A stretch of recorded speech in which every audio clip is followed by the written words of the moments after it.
Newsroom in New York. In color, this is the CBS Evening News with Walter Cronkite and Eric Severide in Washington, Dan Rather in Los Angeles, Marvin Kalb in Washington, Bruce Morton in Washington, Al Walker on Capitol Hill, and George Sievertson in Saigon. Good evening. The United States ambassador to Brazil was kidnapped in broad daylight today on a street in Rio de Janeiro by two bearded men. They reportedly left a note demanding that Brazil free 15 political prisoners within 24 hours. The kidnappers cut off Ambassador Burke Elbrick's chauffeur-driven car, chloroformed him, and took him away in a station wagon. Elbrick, a 61-year-old career diplomat, presented his credentials to President Arthur de Costa y Silva in July. The president has since suffered a stroke, and a military junta now rules the country. The Brazilian government has promised to do all it can to secure Elbrick's release.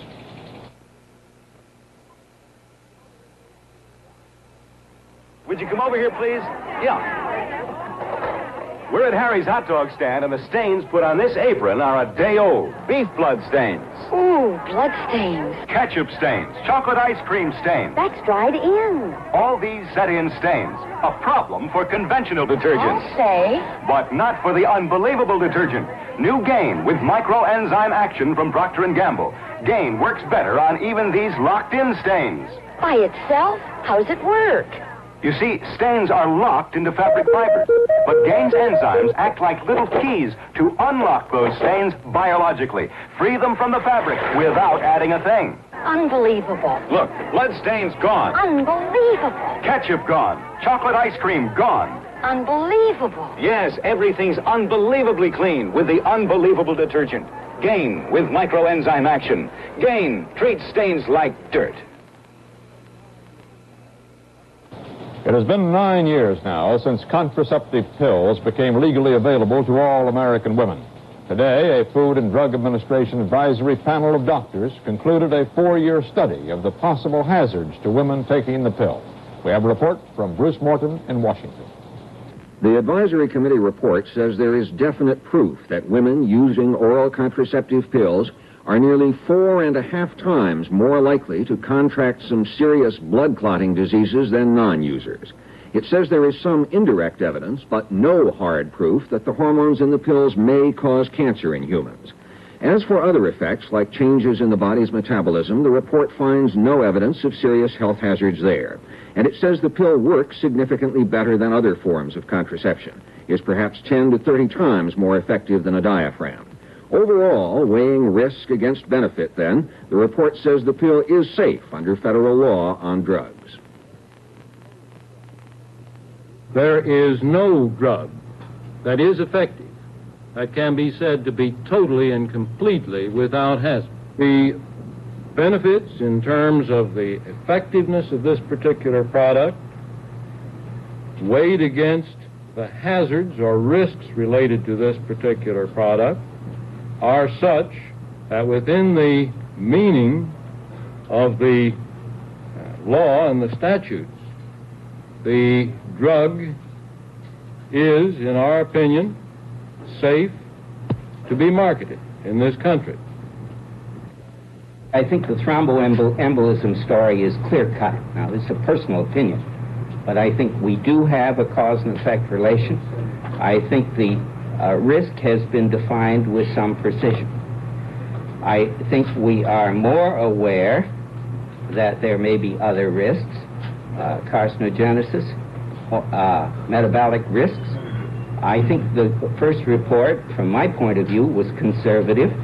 This report also is conservative. If we go back to that old green and yellow light thing, my statement would be that the light's still yellow. Despite disagreement among doctors over its merits, use of the pill is increasing rapidly. The report estimates that 8.5 million American women use it, twice as many as in 1965. The doctors today warned that some women, those with a history of breast and venous diseases, for instance, probably shouldn't use the pill. And they urged more money for research to find out if there is a link between cancer and the pill. A drug industry spokesman said he hadn't read the report in detail, but was pleased with its conclusion that the pill is still rated safe.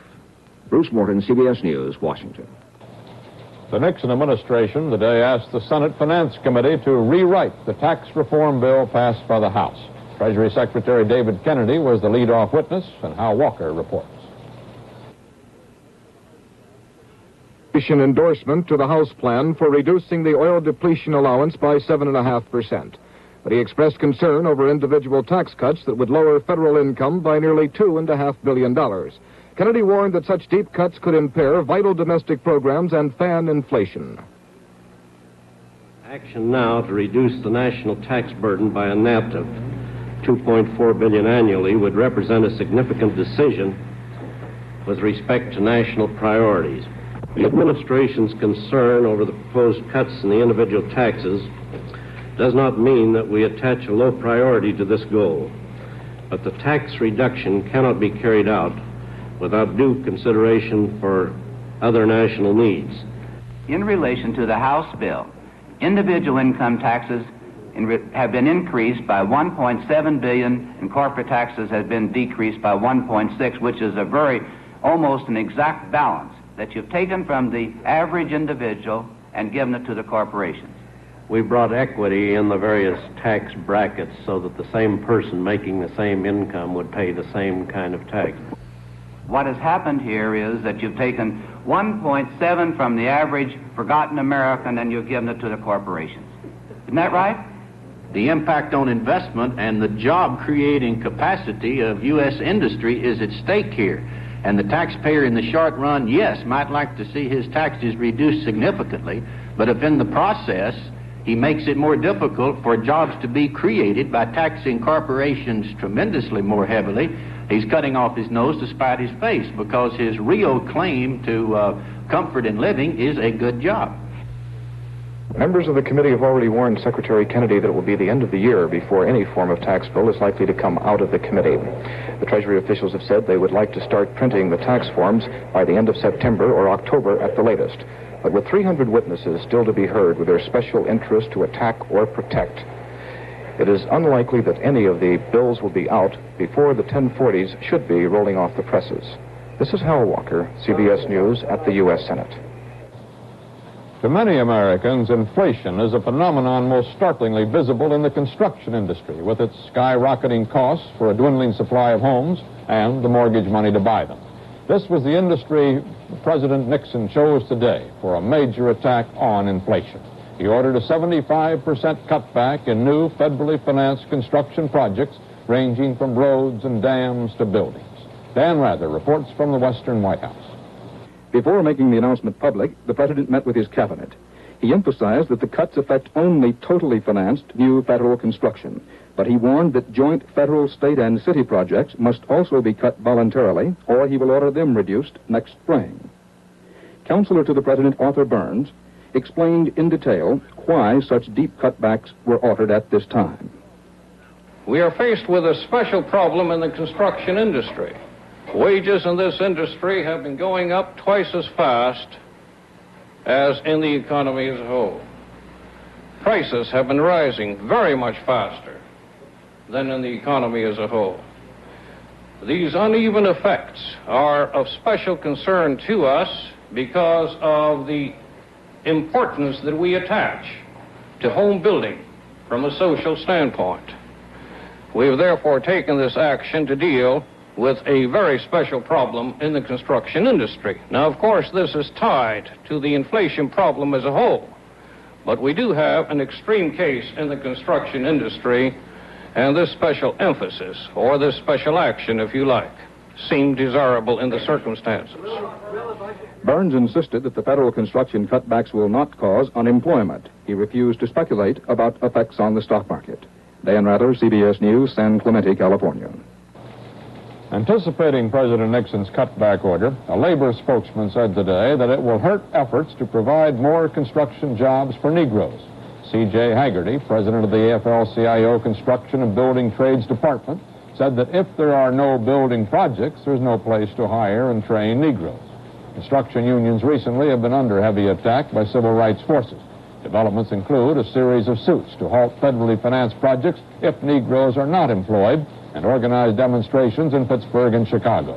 In Chicago today, the industry offered to hire 1,000 Negroes immediately and set up training programs for more. But demonstration leaders rejected that, demanding more jobs and control over hiring and training. Some Wall Street analysts, in part, blame President Nixon's construction cutback order for the sharpest single-day decline in stock prices in more than a month. Dow Jones Industrials were down more than 10 points. On a volume of 9,400,000 shares, the New York Stock Exchange Index dropped 36 cents. The American Exchange Index declined 18 cents. CBS News has learned that conservationists apparently have won a major battle and that the building site for Miami's new airport, scheduled to be the world's largest, will be abandoned. The new airport threatened the continued existence of the Everglades as one of nature's great remaining untouched havens.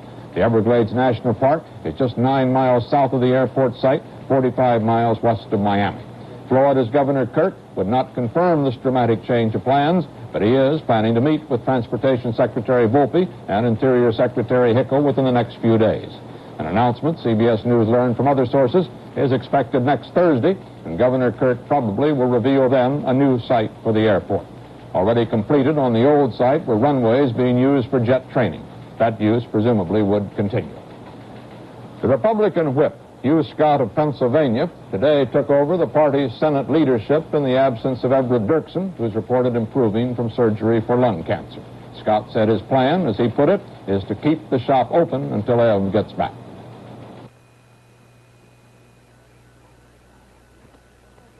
At Persona, we got a simple directive from our chairman of the board. Our blades have to shave better than any other blades. Not just as good, better. So we developed electro-coated Persona blades.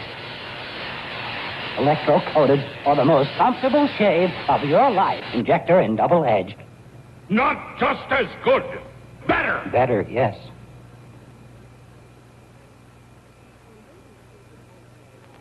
When babies feed with ordinary bottles, air gets inside. Nipple often collapses. Air gets into baby's stomach. Not with Playtex, the nursing method most like mother herself. See, natural-shaped nipple can't collapse because as baby feeds, formula sac contracts. No air gets inside. Formula flows smoothly. Baby gets less air, more nourishment. And Playtex nurser sacs are pre-sterilized, disposable. Playtex nurser, the nursing method most like mother herself. North Vietnam has begun a week of mourning for Ho Chi Minh. But Red China and the Soviet Union apparently already have begun their campaigns to establish the dominant influence with his possible successors. Peking, emphasizing its hardline brand of communism, urged the North Vietnamese to intensify the war against the Allies in Ho's memory.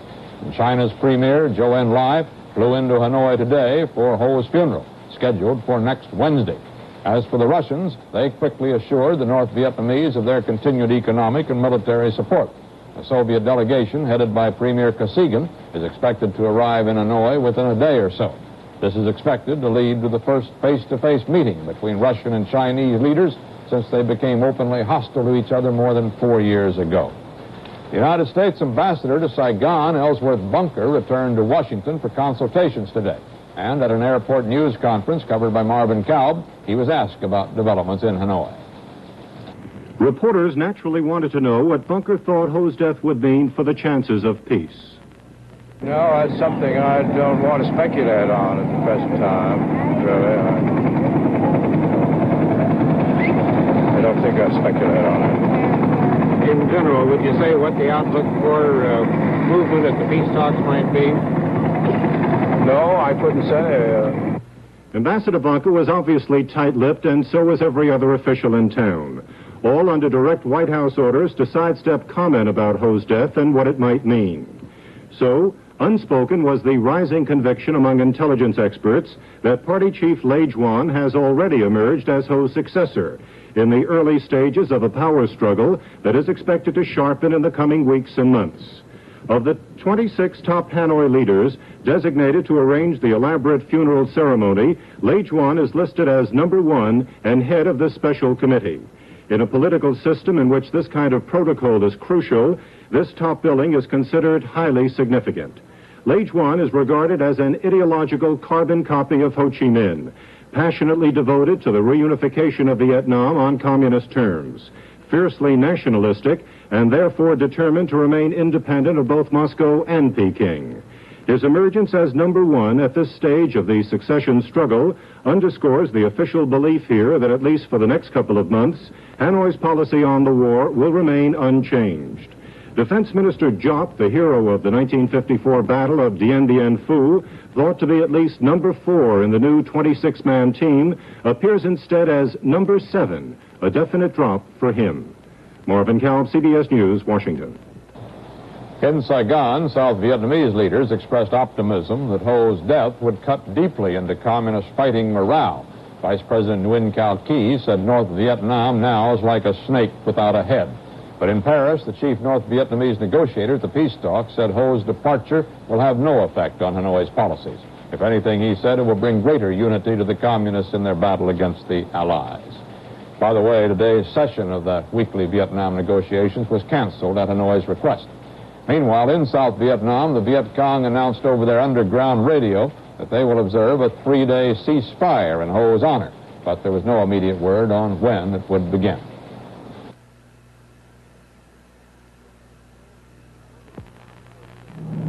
Can't we stop for a minute, Fred? I'm hot, and I've got a headache. Not now, Roger. 75 mothers are waiting for us to do a show. But, Fred! Here, take a couple of Bayer. Okay, Fred. And relax, we're there. Ladies, here's the way to save a summer day. When too much sun and too much fun make you headachy and tense, take a Bayer break. Take 2 Bayer tablets for your headache, and take it easy for a few minutes. Bayer is not just part aspirin. Bayer is 100% aspirin, and you can't get anything faster or stronger than that. So on a hot summer afternoon, when you're tense, headachy, irritable, take a short rest, like Roger, and take Bayer aspirin. You know, Fred, the Bayer break really worked for me. That Bayer is amazing. Bayer works wonders, Roger.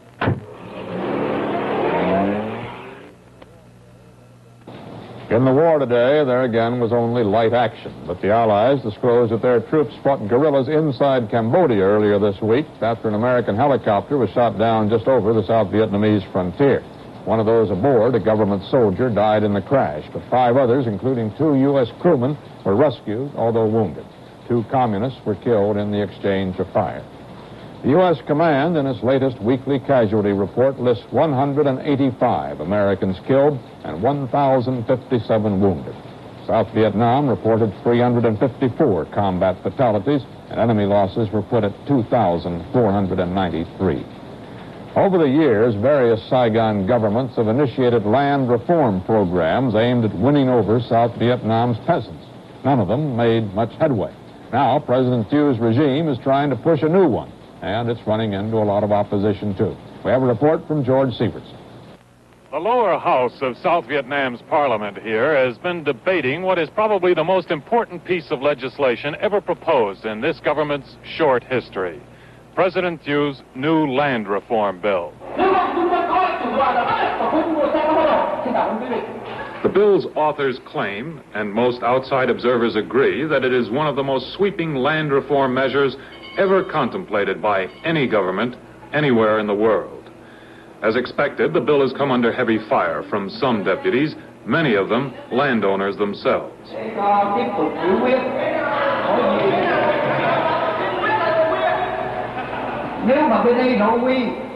The man who wrote the new land reform law and who's in charge of making it work is Land Reform Minister Cao Van Tan, an economist who was educated in the United States. The primary objective is the bill is to propose to the National Assembly to abolish the farm tenancy in Vietnam and to create, a nation of farm owners throughout Vietnam.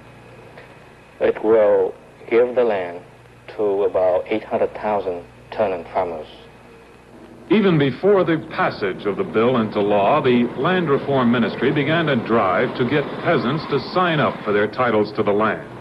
They recruited young graduates of the Saigon Agricultural College to go out into the villages and help the peasants with their applications for the titles. In essence, the Saigon government proposes to buy all the land held by absentee landlords on very generous terms. This land and the large tracts it has already acquired in previous land reform programs is to be distributed free of charge to the peasants who actually live and work on the land. This old peasant became indignant when asked if he had more than 200 acres, the largest holding one is allowed to have under old land reform laws. There aren't any rich men in this village, he said. We're all poor people here. Then, with the typical peasant's mistrust of big city authority, he asked, I tried to get title to this land a few years ago, and they told me I'd have to pay the government money for it. How much is it going to cost me this time? Nothing. It's free, he was told. The old peasant's skepticism was probably justified, because although the government has had huge tracts of land available for distribution for the last 10 years, it has actually distributed only about half of it.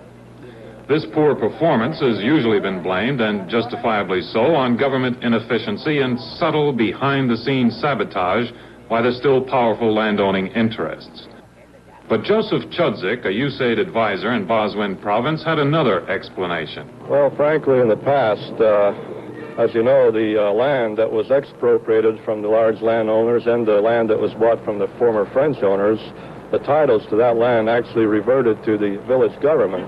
In fact, the village officials held those titles, and they rented that land out. The land was farmed, individuals were farming and using the land, and they were paying rent to the village government. Well, as anyone knows, the more money, the more income you have, the more room you have for evaporation of funds, and many village officials frankly profited personally from this income, and they were very reluctant to distribute this land. And this is why the past programs here in Vietnam did fail. But land reform now is a very important issue now, and we hope to complete this program. And we try to remove the land reform initiative from the communists of my country. They have used land reform as a political and psychological weapons against our government and our people. Now, we try to remove this initiative from the communists. We try to do better than they do. The three-day search for Dr. James Pike, lost in the Judean desert, was abandoned today by the Israeli army and police. However, civilian workers will continue to comb the bleak hills in the hope that the 56-year-old former Episcopal Bishop of California may have taken refuge in a cave. Accusing Life magazine of publishing a poisonous article about him, Roy Cohn asked a federal judge today to dismiss or delay his impending trial on charges of bribery and conspiracy. The boy wonder of the 1954 Army McCarthy hearings denied Life's charges and accused U.S. Attorney Robert Morgenthau of New York City of collaborating with the magazine. Among other things, Life charged that Cohn caused the censure and transfer of 3 FBI agents who gave affidavits in connection with the case against him. The FBI has denied this, and Morgenthau said today he will reply to Cohn's allegations in court. Teachers striking for higher pay have extended the summer vacation of more than 200,000 youngsters in dozens of communities in New England and the Midwest. At least a half dozen New England cities have been struck, and in Michigan, 150,000 pupils are staying home as 6,000 teachers keep classrooms shut down. A few schools here and there have restored classroom prayers despite the U.S. Supreme Court ruling against them. In Leiden, Massachusetts, there were prayers today in the elementary school, but they were held before the bell rang to start regular classes, and officials said they believe this did not violate the Supreme Court decision.